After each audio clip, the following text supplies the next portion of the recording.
My next patron question is from Billy, who wants to know what will win the box office battle on July 21st, Barbie or Oppenheimer. It's fascinating how, despite these two films being complete opposites in genre and personality, they're both receiving similar levels of hype and curiosity. Both of these films have a lot working in their favor, along with a few cons here and there. Now, the trades have recently revealed what box office services are predicting their opening weekends to be. Barbie is said to be tracking for an $80 to $100 million opening, while Oppenheimer is tracking for around $50 million. Of course, it should be mentioned, tracking is not exact science. There are several examples of movies where the tracking overestimated and underestimated the opening, while some were spot on.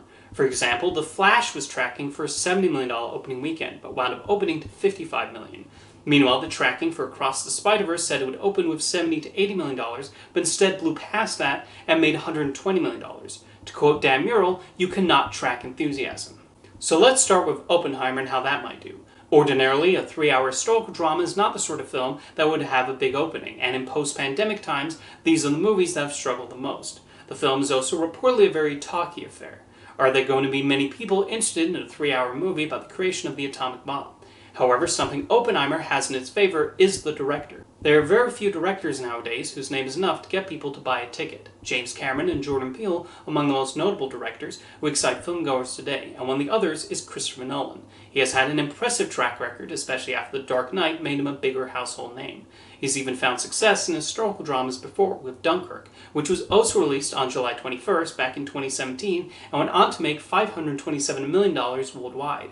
That film was tracking to make about $40 million on its opening weekend and ended up making $50 million.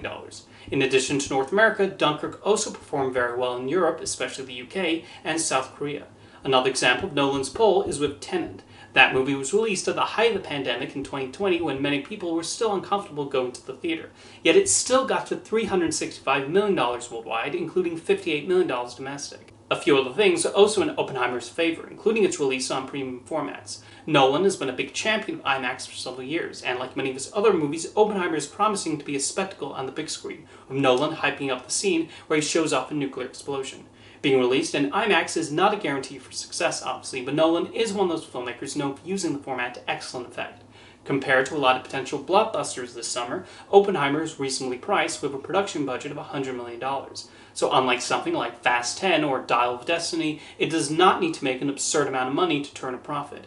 What might hold the movie back is the 3-hour runtime, as theaters will be limited in the number of showtimes per day. It's also rated R, although Nolan's movies are primarily popular with adults anyway, and I don't know how much teenagers will make up the audience for Oppenheimer to begin with.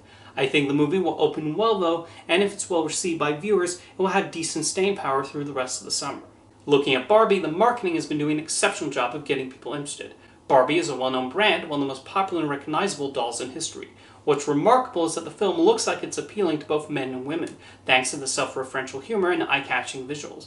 While her name is not as big as Chris Nolan's, Greta Gerwig has proven herself a talented filmmaker who can make appealing films for audiences. Lady Bird made $78 million worldwide, a decent total for a small indie film, and Little Women got to $218 million worldwide. In fact, I'm surprised the trailers and posters for Barbie are not advertising it as coming from the director of Little Women. Of course, it's hard to know how much of the chatter surrounding Barbie is primarily online, but Warner Brothers has been working hard to grab people's attention with the marketing. They seem to be appealing to both those who played with Barbies, which encompasses multiple generations, and those who don't even bother entering the girls' doll section of Toys R Us. It's a tricky balancing act, but it feels like they've won both over. While Oppenheimer is 3 hours, Barbie is a little under 2 hours, so there'll be a lot more showtimes available per day.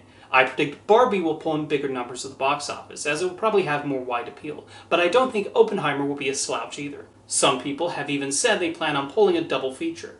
What do you think will gross more at the box office? Let me know in the comments, and thanks for the question, Billy.